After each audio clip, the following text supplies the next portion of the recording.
Oi! Gente, eu não sei mais o que eu faço. Sério, eu não sei. Esses livros estão me deixando louco. Eu li 2 livros essa semana que me tiraram o sono completamente. Assim, ó, unhas não tenho mais, porque eu li todos eles assim, né? Arrancando pedaços já do dedo, porque não tem mais unha também. E foram leituras muito bacanas que eu queria compartilhar com você, que me deixaram ansioso, que me deixaram nesse estado de querer ler o livro logo, sabe? Pra acabar, pra descobrir o que vai acontecer. O primeiro deles é o 2001, Uma Odisseia no Espaço, do Arthur Clarke, que é um livro clássico aí, que muita gente já conhece, muita gente já leu, ou já viu o filme pelo menos, né? Vai contar a história de um negócio que eles descobrem na Lua, um monolito, que é uma tábua preta, assim, e ninguém sabe o que que é. Eles têm a suspeita de que alguma outra raça ali deixou aquele monolito ali na Lua. Ao mesmo tempo, a gente acompanha a expedição de 5 astronautas, na verdade, 3 estão dormindo ainda, né? E 2 já estão acordados ali na nave. Eles estão indo pra Saturno pra estudar ali um pouquinho sobre os anéis e tudo mais, só que tem coisinhas por trás, sabe? Não é só isso, não. E é um livro muito doido. Na grande parte do tempo, assim, a narrativa ela é muito fluida, ela é muito gostosa, super tranquilinha. Na primeira parte do livro, a gente acompanha, na verdade, uma sociedade primitiva e eles também descobrem o monolito ali, de repente aparece perto deles. E no geral, na verdade, não só a primeira parte, mas o livro inteiro, ele conta as coisas de uma forma tão triunfal, assim, tão bonita, sabe? Eu até marquei aqui pra vocês uma passagem que eu achei muito bonita. Logo no comecinho, quando ele fala sobre o poder da fala que o homem desenvolveu, né? Pra quem é evolucionista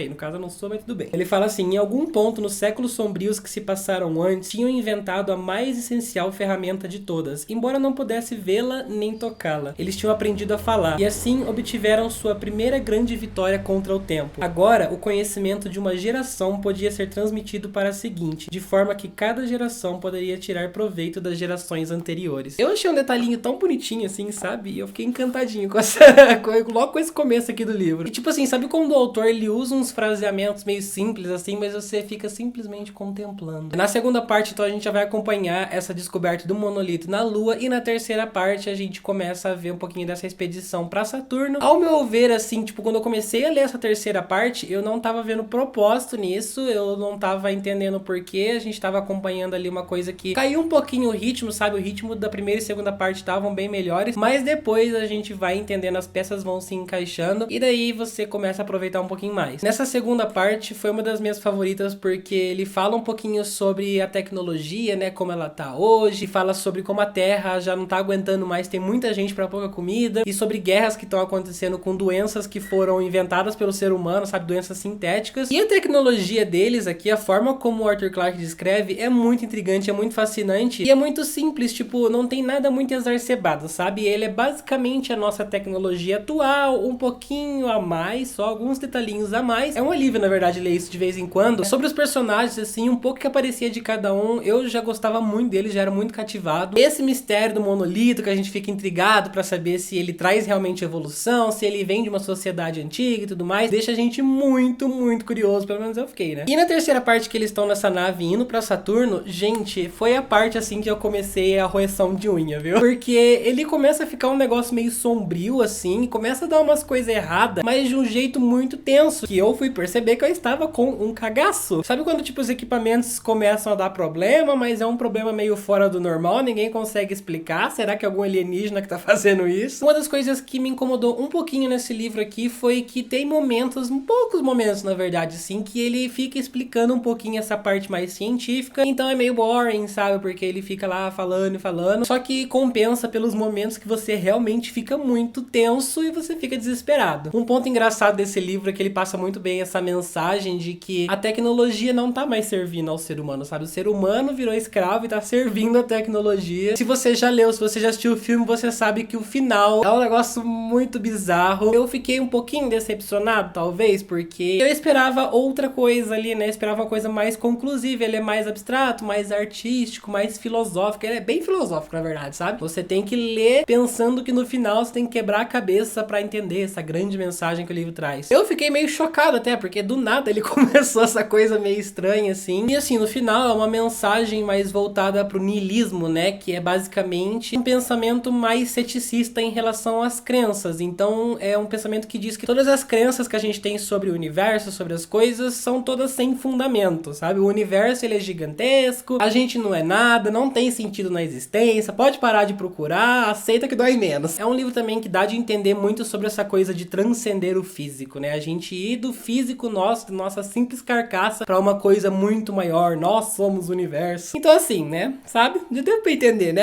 Eu achei muito legal, achei muito bacana. Decepcionei um pouquinho com o final, mas mesmo assim foi uma leitura que valeu a pena. Aí, a segunda leitura que me destruiu por completo, que foi a melhor leitura dessa maratona de ficção científica que eu tô fazendo, As Cavernas de Aço, do Isaac Asimov. Este meu novo amor do meu coração, que eu amo todos os livros dele. Aqui a gente vai acompanhar uma história muito bacana, um romance meio policial, assim, que a realidade é o seguinte, vem comigo que eu vou tentar explicar pra vocês. A Terra, algum tempo atrás, algumas pessoas foram e colonizaram outros planetas. E esses planetas ficaram chamados de mundos siderais, e as pessoas que moram lá, os siderais. Aqui na Terra, virou meio merda, assim, teve muita gente, hoje tem 8 bilhões de pessoas, né, então é muito pra Terra aguentar. O que eles fizeram? Eles tiveram que virar meio que uma coisa distópica, assim, sabe? Eles criaram cavernas de aço, cidades, né, o nome é cidade, na verdade, que é um aglomerado de pessoas e de coisas, tudo fica escondido ali dentro de uma caverna de aço, realmente. Eles não saem à luz do sol, eles não pisam no solo real ali da Terra, porque eles têm muito medo. E daí eles vivem apertadinhos ali nos seus apartamentos, e eles têm comida racionada ali, sabe? É um tanto que você pode comer por dia, e você não vai comer coisas reais, você vai comer a coisa sintética que a gente cria, que banho, você tem que ir lá num banheiro comunitário, você não pode mais ter banheiro na sua casa, sabe? Então virou meio que uma merda mesmo. Aí os siderais vieram pra Terra e estabeleceram aqui, perto de Nova York, a Vila Sideral. Essa Vila Sideral é uma cidade perfeitinha, porque os siderais, eles não têm doença, eles comem o que eles querem. Eles são um povo descendente das primeiras pessoas que colonizaram os outros planetas, né? Então eles conseguiram desenvolver uma tecnologia muito boa e tudo mais. Aí eles chegam aqui e o povo da Terra fica meio ressentido por causa disso, sabe? Porque eles trouxeram junto com eles os robôs, por exemplo. Eles estão tentando implementar os robôs na sociedade e ninguém aqui na Terra quer isso. Eles têm muito preconceito. Tem preconceito com os siderais também, sabe? Eles ficam meio afastados. Aí, logo no começo da história, a gente vai ver que um roboticista desses siderais é assassinado por um terráqueo. Na verdade, é uma suposição, né, que um terráqueo assassinou, e eles vão tentar juntar, então, um sideral e um terráqueo, dois investigadores ali pra tentar descobrir o que aconteceu. De cara, a gente é inserido, sabe, nessa trama policial incrível, e eu fiquei deslumbrado, assim. O universo é muito interessante, acho que só pelo que eu contei aqui pra vocês, já dá pra perceber bastante que essa coisa dos siderais, das cidades e desse clima meio distópico, assim, é muito bem feito. A construção da cultura, dos costumes, é tudo bem detalhado, assim, tudo bem bonitinho, bem fechadinho. Eu gosto do Asimov porque ele emprega sempre nos livros dele alguma questão política, mas ele emprega isso de um jeito muito fácil, que qualquer um pode entender, qualquer um pode gostar. Eu recomendo muito, antes de você ler Cavernas de Aço, se você pretende ler esse livro, leia o Eu, Robô antes, porque ele dá um contextinho ali em relação aos robôs, que eles têm um grande papel aqui nesse livro, né? E assim, não é necessário, não é obrigatório que você leia Eu, Robô pra conseguir entender esse livro, mas é legal você já ter um contexto quando você vai começar isso aqui, principalmente porque às vezes você vê referências ali que te deixam mais animado ainda, sabe? Porque, eu lembro disso em Eu, Robô, que massa que ele usou isso aqui também. Ele é uma ficção científica, então é óbvio que ele vai enfiar a ciência ali no meio. Mas a diferença, por exemplo, em relação a 2001, Uma Odisseia, quando o Asimov vai devagar sobre essas coisas científicas aqui, ele faz de um jeito que eu não sei explicar, gente. É uma magia que ele usa aqui, que tudo que ele descreve, a tecnologia, as coisas, você fica fascinado, assim. É muito gostoso, é muito fluido, não é em forma de textão, ele sempre insere isso no meio da história, ele não deixa um texto denso, sabe, aqueles parágrafos de 3 páginas. Demora um pouquinho, assim como todos os livros do Asimov, sabe, umas 50 páginas pra você entrar ali na história, pra você sacar o que tá acontecendo, principalmente porque esse mundo aqui é bem diferente, a forma como ele criou ali todo o sistema da economia e tudo mais, você fica um pouquinho tentando entrar nessas 50 primeiras páginas, mas depois disso, meus amigos, a leitura já ficou muito maravilhosa, cheia de sacadas inteligentes. Asimov gosta, ele ama, ele tem o prazer de jogar coisas na nossa cara de repente, assim. Tem bem pouco do passado do nosso protagonista, do backstory dele, né, uma parte lá que fala sobre como ele conheceu a mulher dele, eu acho que é basicamente isso, um pouquinho do tio lá na frente, mas tudo isso que ele conta, só esse pouquinho também já é muito interessante, você fica muito aproximado ali do protagonista. Quanto ao livro, ele realmente é essa coisa policial aqui que eu tô falando pra vocês, eu até postei uma piada no Twitter, assim, postei a foto desse livro falando, amando o livro da Agatha Christie, porque ele tem essa vibe meio assassinato e mistério, e o legal do Asimov é aquela coisa que a gente já sabe, né, ele pega todas as coisas que você vai formando na sua cabeça, as suas ideias, as suas suposições, quem você acha que é, e ele vai destruindo isso também aí, ó, ele vai pisando nas suas ideias. Gente, é incrível como em questão de segundo ele pega todas as suas convicções e traz ao chão, assim, quem você achava que era uma pessoa ruim, na verdade não é tão ruim assim, ela é boa, quem você achava que é bom é ruim. A própria questão do título aqui, As Cavernas de Aço, Espaço é uma mensagem muito legal que fala sobre como as pessoas estão presas, né, dentro dessas cavernas, elas não saem à luz do sol, a humanidade tá ali vivendo fechadinha na sua redoma e a mudança tá a um passo de distância, é só você tomar a decisão, é só você querer. Aí tem uma frase aqui que eu vou só encerrar a opinião desse livro com ela e não vou dizer mais nada, quer ver? Às vezes, as pessoas confundem as próprias falhas com as da sociedade e querem consertar a sociedade porque não sabem como consertar a si mesmas, tá? Toma esse tapa aí na sua cara. Só pra encerrar esse vídeo, eu queria fazer um breve comentário, uma pincelada só, assim, sobre um livro que eu li antes desses dois aqui, que infelizmente eu não curti muito, então eu não vou me estender muito sobre ele, porque eu não gosto de ficar fazendo opinião de hate aqui no canal. Que é o Tropas Estelares, do Heinlein, o que me deixou com uma dor no coração, porque eu amei o outro livro do Heinlein, né? O Estranho numa Terra Estranha. É um livro sobre um rapaz que se junta ao exército, né? A gente vai acompanhar o dia a dia dele nesse exército. Por um momento eu achei que ele seria bem parecido com Guerra do Velho, sabe? Ele tem um estilo de escrita gostosinho, assim, parecido mesmo. Obviamente, ele é bem recheado com essas terminologias de exército, né? Que se você não entende muito, pode ficar boiando. Mas eu acho que ele conta de um jeito meio tranquilo. Nessa primeira metade do livro, eu tava bem insussa. Ele é basicamente treinamento no exército, e ali no exército, e tudo ali no exército. De vez em quando, uma vez ou outra, e só pela página 100, assim, teve alguma cena que ficou um pouquinho mais agitada, um pouquinho mais interessante. Uma cena, por exemplo, aqui, que eles fazem uma corte marcial pra julgar um rapaz ali. Mas só também, assim, da metade do livro pra frente, pra mim pareceu que não foi pra lugar nenhum. É um livro que bate bastante nessas teclas de militarismo e patriotismo, coisas tipo, a guerra é uma coisa inteligente, pensada e calculada, e ela é a solução pra todas as coisas, né, a violência também. Pelo que eu entendi aí, que me disseram, esse livro é uma sátira, então o autor tá escrevendo essas coisas desse jeito justamente pra satirizar, né, não sentir esse tom de sátira, mas se essa foi a intenção do autor, beleza. Não vou me estender muito aqui, porque vocês sabem como eu fico fora de mim quando eu falo sobre livros que eu tenho opiniões negativas, né? Vamos terminar por aqui mesmo. Esses foram os 3 livros aí que eu li, então, na última semana, desde o último vídeo que eu fiz aqui pro canal, com a opinião dos 2 primeiros livros que eu li no mês. Deixa aqui nos comentários o que vocês estão lendo, ou qual foi o último livro que vocês leram, se vocês gostaram. Se vocês estão participando da Maratona Sci-Fi também, conta pra mim como tá indo, se tá indo bem, se estão conseguindo progredir aí, porque pra mim tá sendo muito boa. Eu já li 5 livros e ainda tem mais uns 3 aí pra eu terminar. Tá bom? Se você ainda não é inscrito nesse canal, aproveita, se inscreve, clica aí, seja muito bem-vindo. Logo, logo eu volto com mais um videozinho aqui pra vocês, tá bom? Vou ficando por aqui, a gente se vê em breve.